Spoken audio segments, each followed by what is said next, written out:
Hello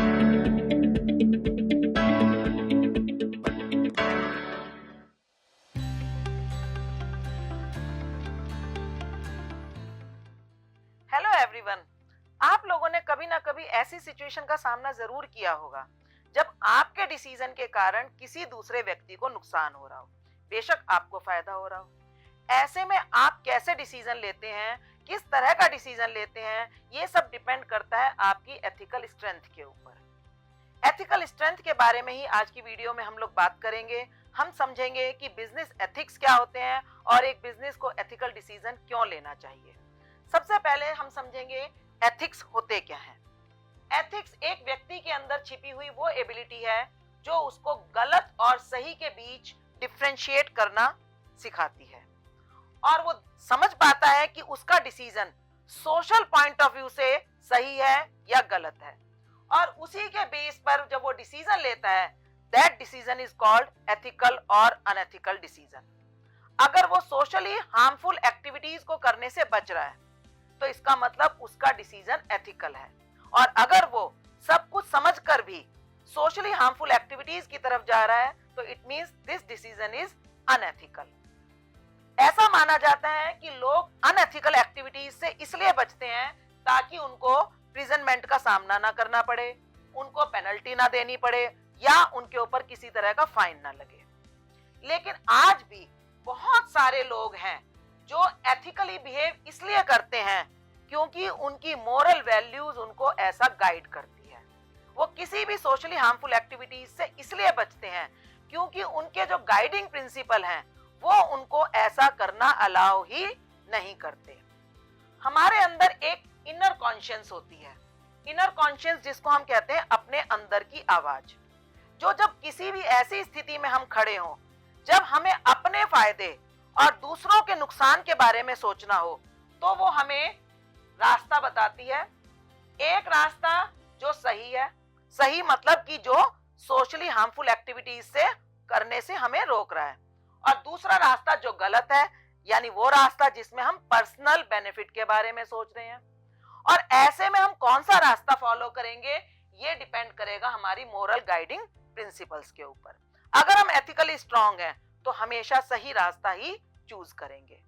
अब जिस तरह से एक व्यक्ति को पर्सनल लेवल पर ऐसी स्थिति फेस करनी पड़ती है, उसी तरह से एक बिजनेसमैन को भी ऐसी स्थिति फेस करनी पड़ती है। उसको सोचना पड़ता है कि वो बिजनेस के बारे में डिसीजन ले या सोसाइटी के बारे में डिसीजन ले। ऐसा हो सकता है कि कोई डिसीजन ऐसा हो जिससे कि सोशल हार्मफुल एक्टिविटीज उससे बढ़ावा मिल रहा हो, तो ऐसी एक्टिविटीज से उसे बचना चाहिए। अब यहाँ पर एक बात और आती है कि क्या हम लोग एथिकल डिसीजन या अनएथिकल डिसीजन के बीच में जब चॉइस कर रहे हैं तो वो केवल हमारे अपने बेनिफिट के लिए है? क्या बिजनेसमैन ऐसे डिसीजन ले तो उसके बिजनेस को कोई फायदा नहीं है?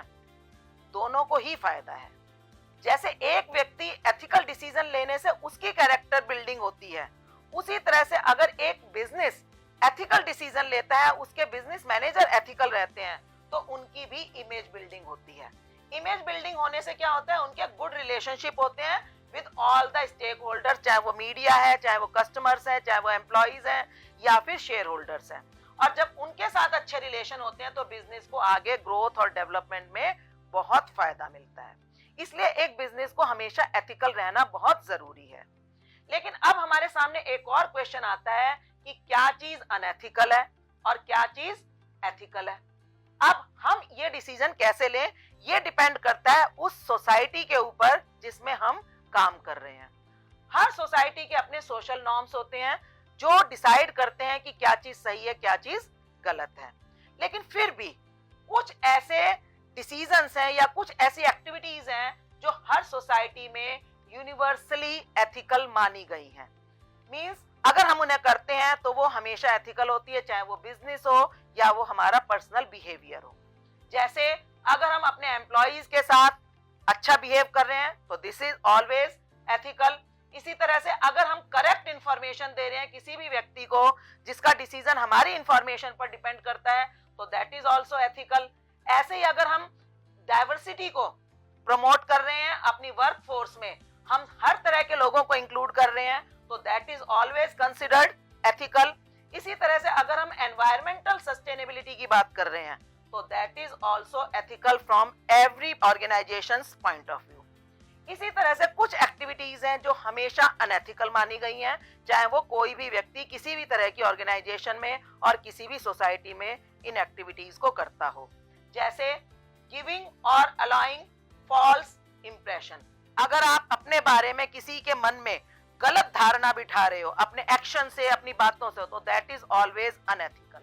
इसी तरह से अगर आप जानबूझकर किसी अनएथिकल एक्शन को प्रमोट कर रहे हो या उसको इग्नोर कर रहे हो तो that is unethical for every type of society.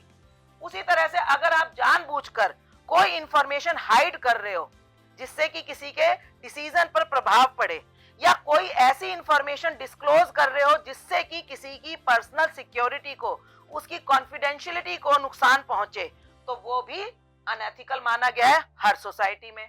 और इसी तरह से अगर आप अपनी पावर का मिसयूज कर रहे हो तो दैट इज ऑल्सो अनएथिकल।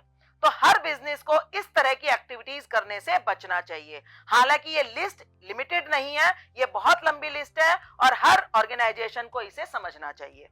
अब हमारे सामने एक और क्वेश्चन उठता है कि हम अपनी ऑर्गेनाइजेशन में एथिकल बिहेवियर कैसे इनकलकेट करें। उसके लिए जरूरी है कि वहां के जो बिजनेस मैनेजर्स हैं उनके अंदर इतने स्ट्रॉन्ग एथिकल वैल्यूज हों कि वो अपनी ऑर्गेनाइजेशन में हमेशा एथिक्स को ही बढ़ावा दें, वो ना खुद ऐसे काम करें ना किसी दूसरे को करने दें। दूसरी तरफ हम अपने वर्कर्स को एथिकल ट्रेनिंग्स दें, उनके सेमिनार्स करवाएं, उनके वर्कशॉप्स करवाएं, उनको इस तरह के सिचुएशंस दें कि वो एथिकल डिसीजन ले सकें। तो इससे क्या होगा कि उनके अंदर जो है एथिक्स को समझने की, भले बुरे को समझने की परख आएगी और वो सही डिसीजन लेना सीखेंगे।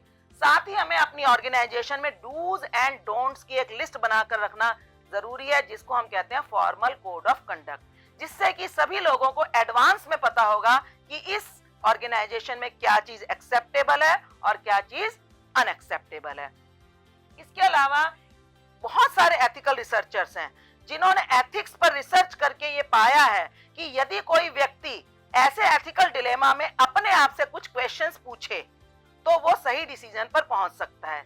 इसको हम कहते हैं फ्रेमवर्क्स, जिसमें आपको 12 क्वेश्चंस का एक सेट दिया गया है जो आप किसी भी एथिकल डिलेमा की कंडीशन में यूज करके अपने आप से पूछ के एक सही सॉल्यूशन तक पहुंच सकते हैं।